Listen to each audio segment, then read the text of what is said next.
Welcome back to another technical deep dive here in the debug zone. Today, we're tackling a big question and breaking it down with insights from other users. Hopefully this clears up some misconceptions and helps you get the answer you need. So buckle up, stay a little curious, and let's jump right in.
And that's a wrap.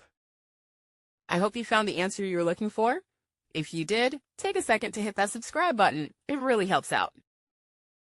And let me know in the comments which solution worked best for you.